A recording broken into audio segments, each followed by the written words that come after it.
G'day, Keithy here. Thanks for joining me again for another FIFO video. This time I'm dressed in my nice gear because winter is still hanging around apparently.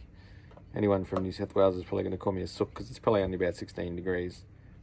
But it feels like -10 for anyone living in Queensland. So if you sympathise with me, give me a thumbs up. Anyway, what are we here to talk about today? I'm going to talk about mining shutdowns. Something that you don't hear a lot about on the web. And I've been asked a few questions about it too, and funny enough, it's how I got my start in the mining industry. So stick around and let's talk about mining shutdowns. Well,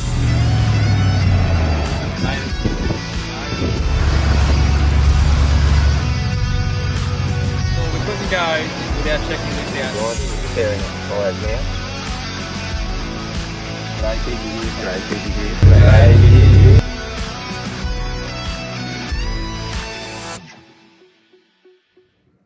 Okay, so what is a mining shutdown?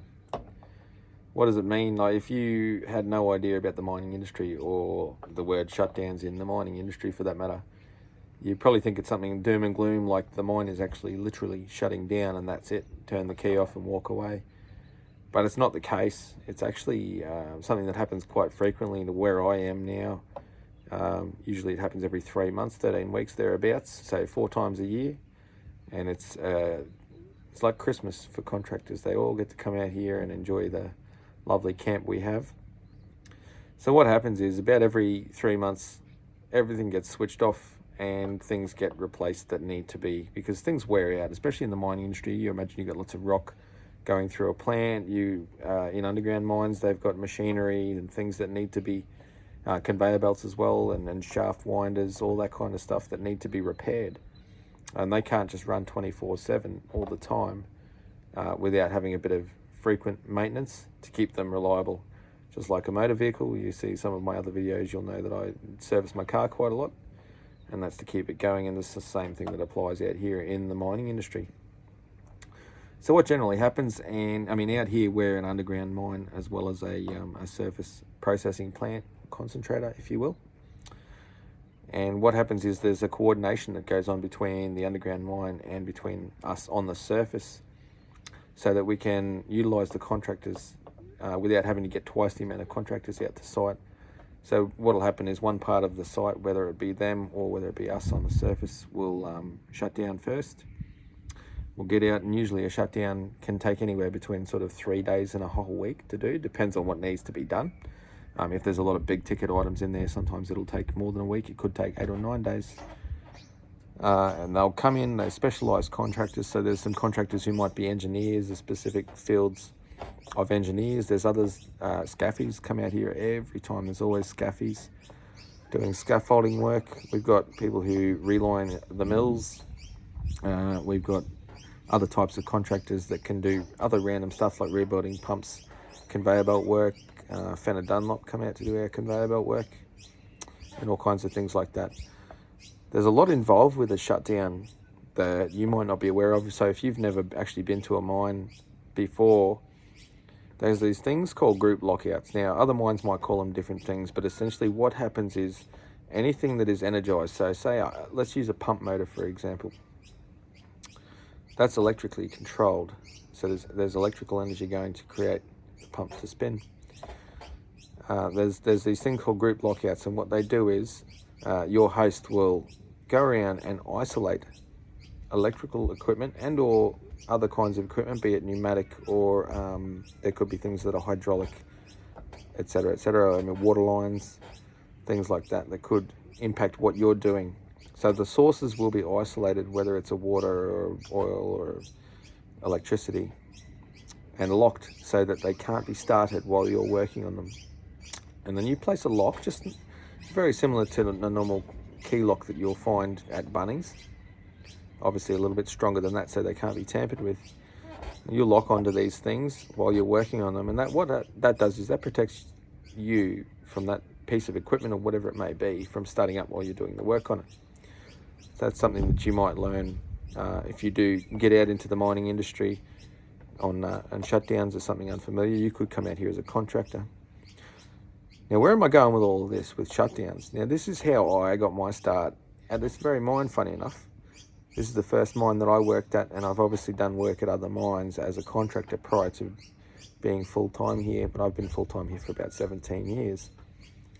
But this is how I got my start, and I cut my teeth at this very mine all those years ago. I started as a contractor here, doing work that I had no idea what I was doing at first, and obviously I gained some skills throughout my time here. And this is definitely one of those ways. If you've looked at my other videos, I've got videos about getting into the mining industry, and I do mention contract work and shutdowns. I think I touched on shutdowns, and that's a very good way to get out as a contractor and learn what it's all about, develop relationships, and see a lot of different mines and experience a lot of different things. So if you're considering getting into the mining industry and you've got some skills, maybe you're good with your hands and you could be of benefit to a contracting company, then yeah, don't be afraid to give these contracting companies a go. Let them see how good you are as a worker. And maybe you could get in and become one of the shutdown workers that we frequently see out here every 3 months to do some repairs. Now, on the topic of shutdowns, why do we get contractors out here to repair the things when we shut the entire plant down? Why do we get contractors to come and do the work? Why don't we have our own workers performing all the work? Well, we do. All of our workers are hands-on, and we even get people stay back for overtime to perform shutdown work. But in the case of a shutdown, an actual planned shutdown, time is money. So when the plant is shut down, or when the underground mine is shut down, or whatever it may be, the longer it's shut down, the more it costs to have it down. Obviously, it makes money while it's running, not while it's not running. So in order to get a lot of work done all in a space of time, the easiest way to do is to get contractors in to perform certain jobs. And like I mentioned before, with a few different names that I rattled off of companies, contracting companies, most of them have their specialties. So you've got the scaffold crews, they're scaffold legends. They know how to do it. They do it day in, day out. If you need scaffold put up, you call them. Same with Fenner Dunlop, who do conveyor belts. If you need conveyor belt repairs or work or whatever it may be, these guys do this day in, day out, every day of the week. These are the people that you want to get in.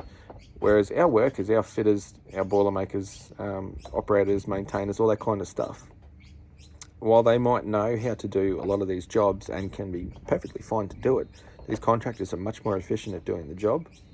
They've done it for such a long time that it's cost effective to get them in, contract labour, to do this job. So I hope I've opened your eyes a little bit to what a mining shutdown is. It's not all doom and gloom as it sounds. In the word shutdown, you would think that something's going to get closed up and it's not worth applying for shutdown work. But if you are looking for a job in the mining industry, definitely find your way to a mining shutdown if you've got the opportunity to do so. It's a good way to get some experience in the mining industry, get your foot in the door as well, and you might find that you actually enjoy visiting various different mines doing the shutdown contractor work. It might suit you to a T. The income might be quite good as well.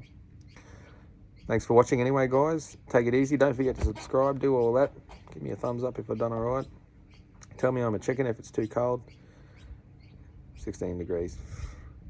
Anyway, take it easy. We'll chat to you next time. See you later.